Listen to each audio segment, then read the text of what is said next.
One of the things that we write about in Lifestorming is something that I've believed in for a long, long time, and I know Marshall has too, and that is there's a distinction between efficacy and esteem. Efficacy is how good you are at something. Now, we're not all good at everything. When I tried to learn to play an instrument, they told me I could play the radio, and that was about it. So we can't be good at everything, but I'm pretty good at what I do to earn money. But self-esteem is a feeling of worth. And so if you have very high esteem but not much efficacy, you're the empty suit. You're the person who talks a good game. In Texas, this is big hat, no cattle, right?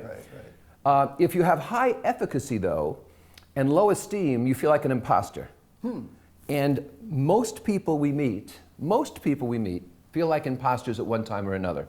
In fact, 35 years ago, a book called The Imposter Phenomenon, I believe her name was Dr. Chance, wrote about this, and she had interviewed executives and athletes and celebrities. Over 80% felt as though they were imposters. Now, of course, if you have low self-esteem and low self-worth, then you're lost. Then life becomes, as you said before, chaos. But that's why they're both important. That's how they relate.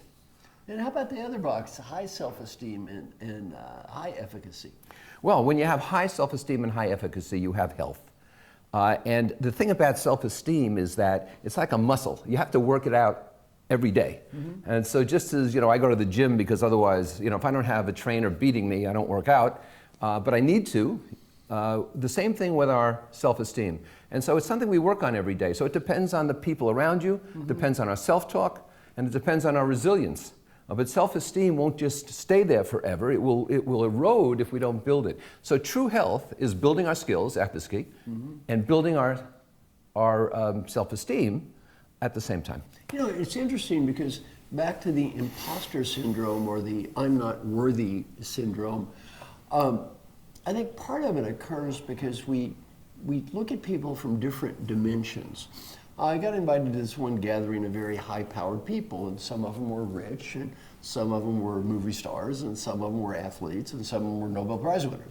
And it was interesting because sometimes the rich person would talk to the, say, author and say, oh, gee, I'm rich, but you've written books, and you're much deeper than it. And the author is looking at the rich person thinking, well, I'm write books, but you're rich. And when we're evaluating ourselves and someone else's criteria, we're much more likely to feel like a loser, as opposed to evaluating ourselves against our own criteria and saying, okay, maybe I'm not that rich, I'm really good at this. Or maybe I'm a good baseball player, or maybe I'm a good singer, or maybe I'm not curing cancer, maybe I am curing cancer.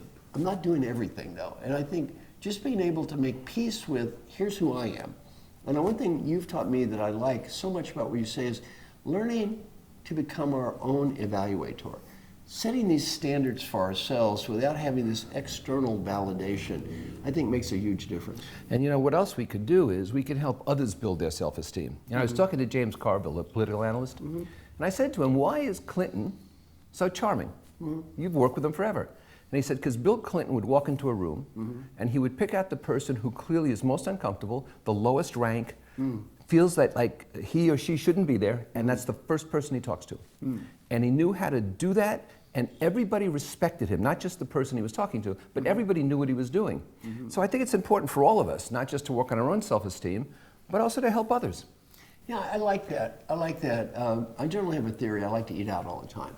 And my theory is you should always treat the waiter or waitress as a customer. Because I never like it when people are rude and they talk down to people. And what is the point, number one? It doesn't improve service, doesn't make them feel better. So I think very good as we go through life, and this is very helpful to me, is number one, realize our own self-esteem is a job. And then number two, look around the room instead of looking for the most famous person in the room. Maybe look around the room for that person who doesn't feel so good about themselves. That person who's kind of not at the top of the charts, and being able to build that person up. I think it's a wonderful thought. Thank you.